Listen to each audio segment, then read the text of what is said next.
प्यारी बात कहते हैं, जिंदगी में जिंदगी का राज पाना चाहिए,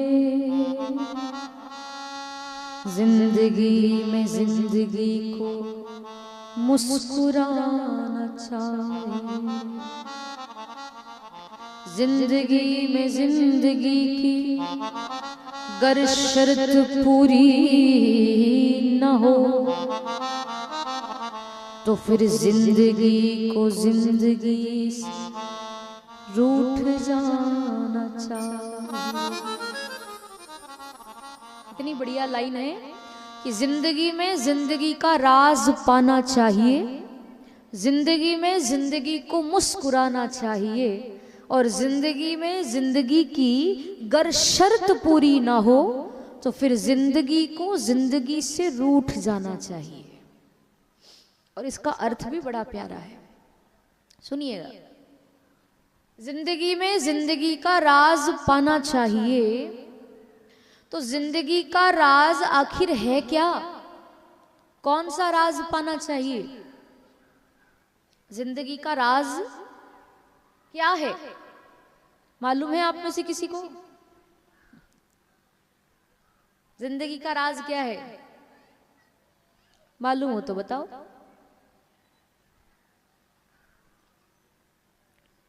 कल आप पता नहीं वो 2 लाइन अच्छी गाई थी, ठीक है, बाद में ऐसा था कुछ तो बताइए, ठीक है? हाँ, क्या है राज?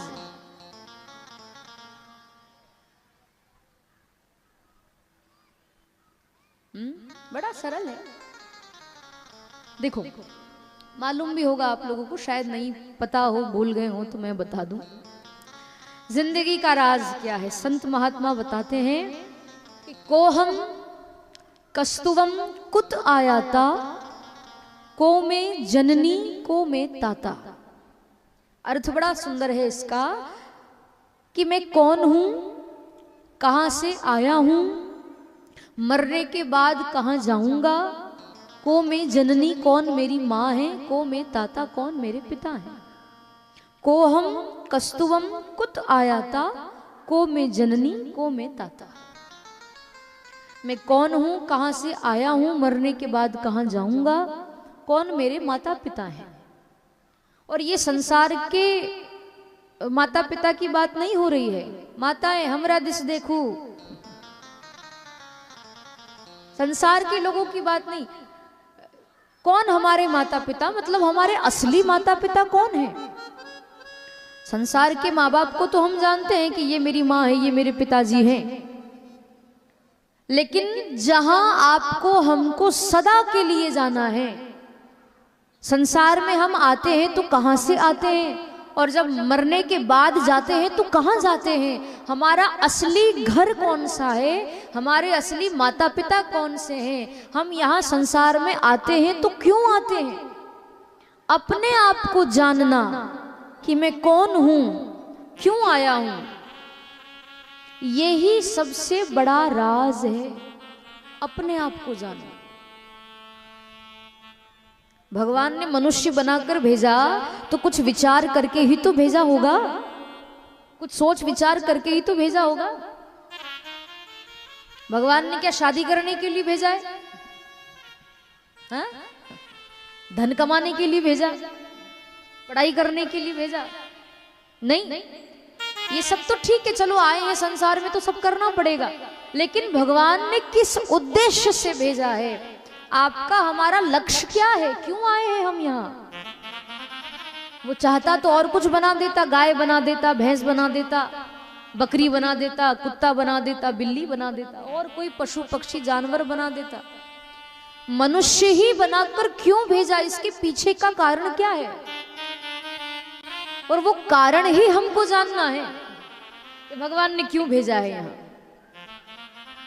और वो कारण यही है कि भगवान ने यहाँ ना तो धन कमाने भेजा है, ना ही भगवान ने यहाँ संसार की चीजों का सुख लेने के लिए भेजा है।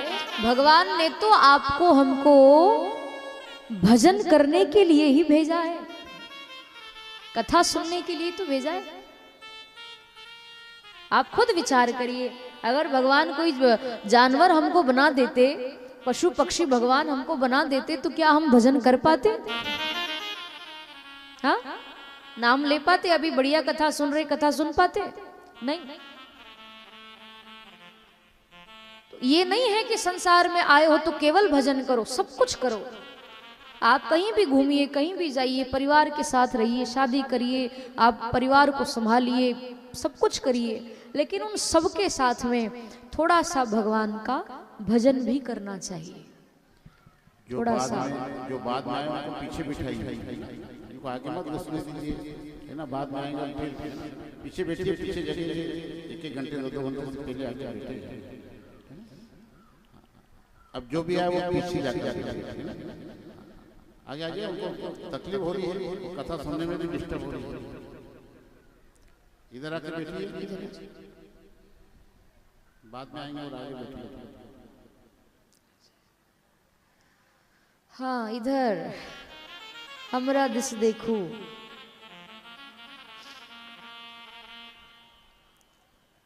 पुरुषों को कहने की जरूरत ही नहीं पड़ती, वो सबकी नजर इधर ही रहती है। और माताएं तो बस जरा सी छूट दी नहीं कि तुरंत शांति बनाकर रखें। बड़ी सुंदर बात हम लोग चर्चा कर रहे हैं। देखो,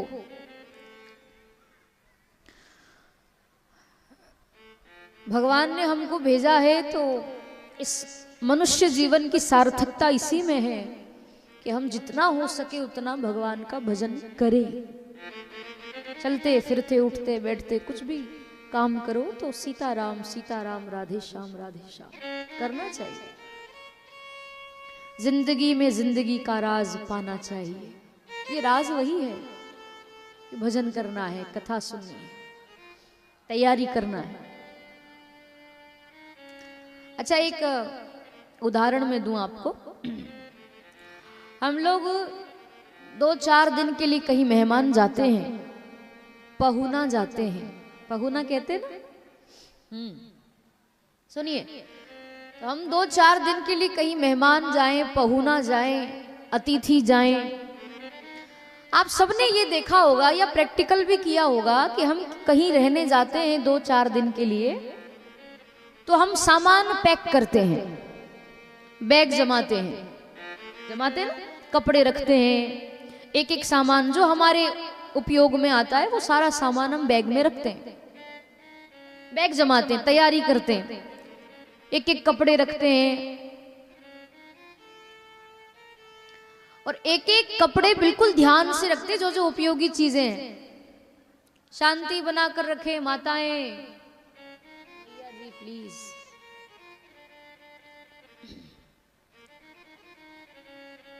एक एक सामान रखते हैं, कहीं कोई कपड़ा ना रह जाए, कहीं कोई कंगा ना रह जाए, कहीं ब्रश ना रह जाए, कहीं कोई चीज ना रह जाए, एक एक सामान रखते हैं। और जहां हम मेहमान जाते हैं, अतिथि जाते हैं, वहां जाकर भी चेक करते कोई सामान छूटा तो नहीं। और जो जो सामान हमने रखे हैं उसमें से एक आध भी सामान अगर छूट जाता है तो हम हैरान परेशान हो जाते हैं कि वो सामान कैसे छूट गया। विचार करो कि हम मेहमान जाते हैं 2-4 दिन के लिए, पर वो 2-4 दिन की तैयारी भी हम 15 दिन पहले से करके रखते हैं। भले एक दिन के लिए जाएं, 10 दिन पहले से बैग जमा के रखेंगे कि वहां जाना है, वहां जाना है। रोज चर्चा करेंगे, अरे उस दिन मुझे वहां जाना है, उस दिन मुझे वहां जाना है। 2-4 दिन रहने जाते हैं पर तैयारी 15 दिन पहले से करके रखते हैं, 10 दिन पहले से करके रखते हैं। तो विचार करिए मेरी बात पर कि जहां आपको हमको सदा के लिए जाना है, जहां हमको मरने के बाद जाना है, वहां की कोई तैयारी की है आपने? हाँ, इधर कोई तैयारी करी? नहीं करी? माताएं नहीं करी? अरे रे रे, मुझे लगा कि मधुबनी के भक्तों ने तो तैयारी कर रखी होगी। अच्छा, पहले ये बताओ, मेरी बात समझ आई कि नहीं आई? किस किस को आई, जरा हाथ खड़े करो। सबको आई। फिर आप मना कर रहे हैं तैयारी से? तैयारी का अर्थ नहीं समझे क्या? तैयारी करना यानी अलग से कोई सामान पैक थोड़ी करना है कि मरेंगे तो बैग लेके जाएंगे, हाँ? कपड़े लेके जाएंगे क्या? तैयारी करना यानी अलग से कोई सामान पैक नहीं करना, कोई कपड़े नहीं जमाने, कोई बैग नहीं जमाना। तैयारी करना यानी हम ये जो अभी बैठे हैं ना, कथा सुन रहे हैं, भजन कर रहे हैं, दान पुण्य कर रहे हैं, ये दान पुण्य, ये कथा भागवत ही तो वहां जाने की तैयारी है। हाँ, 20-25 साल हो गए ना तैयारी करते करते, और अभी भी तो हम लोग 6 दिन से तैयारी ही तो कर रहे हैं। छठा दिन है आज तो कथा का, तो 6 दिन से तैयारी ही तो करने बैठे। कल उस तैयारी का विश्राम दिवस है। तैयारी करना यानी अलग से कोई सामान नहीं रखना है, भजन कीर्तन करना ही वहां जाने की तैयारी है। कि जब हम जाएंगे, जाना तो है ही, भगवान के धाम तो जाना है, मरना तो है। तो जब जाएंगे और वो भगवान प्रश्न करेगा कि मैंने तुझे मनुष्य जीवन दिया, तूने इसका क्या उपयोग किया? तो अगर हमने कथा सुनी है, भजन किया है, तो हम दावे के साथ कह सकते हैं कि प्रभु हमने आपकी कथा मधुबनी में सुनी थी, कपिलेश्वर महादेव पर कथा सुनी थी, हमने खूब भजन किया था, है ना? बोल सकते हैं कि नहीं? और अगर हमने कथा नहीं सुनी, अगर हमने भजन नहीं किया, तो भगवान पूछे कि क्या किया वहां जाके, और कह दो कि प्रभु हमने तो कुछ नहीं किया, हम तो सोते रह गए, खाते रह गए, मोबाइल चलाते रह गए, संसार में फंस गए, प्रभु कुछ कर ही नहीं पाए। एक बात मुझे बताओ, क्या फिर भगवान खुश होंगे? बिना भजन किए चले जाओगे तो भगवान खुश होंगे क्या? और अगली बार मनुष्य बनाकर भेजेंगे? नहीं भेजेंगे। 84 लाख योनिया है, 84 लाख योनिया, 84 योनिया, 83,09,999 योनि के बाद ये 84वीं योनि, ये मनुष्य जीवन हमें मिलता है। कितनी योनियों के बाद मिलता है? 83,09,999, इतनी हम भुगत चुके हैं, उसके बाद ये जीवन मिला है, आखिरी है ये। और इसके बाद भी अगर इसमें रह करके हम भजन ना करें, इसमें रह करके अगर हम कथा भागवत नहीं सुने, तो फिर कितनी गलत बात है, हाँ? और कोई ऐसा तो है नहीं कि 24 घंटे माला लेके बैठना है। और माला नहीं भी हो तो आप तो चलते फिरते, उठते बैठते, कुछ भी काम करो, भजन करते रहो, नाम लेते रहो।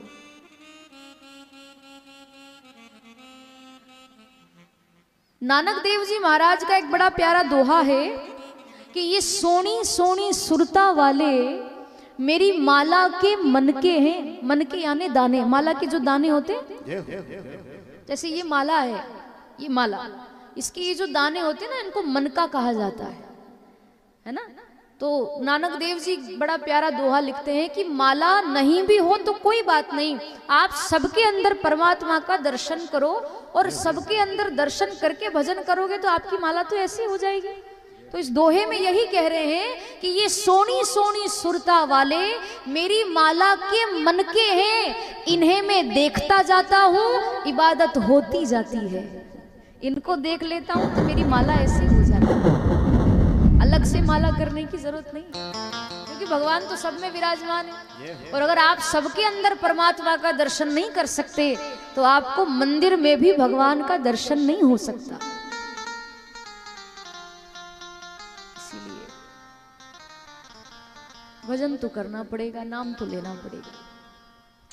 जिंदगी का राज यही है कि भगवान का भजन, जो लोग भजन करते हैं उनको आवागमन से मुक्ति मिल जाती है, लेकिन जो भजन नहीं करता उसको बार बार जन्म लेना पड़ता है, बार बार मरना पड़ता है।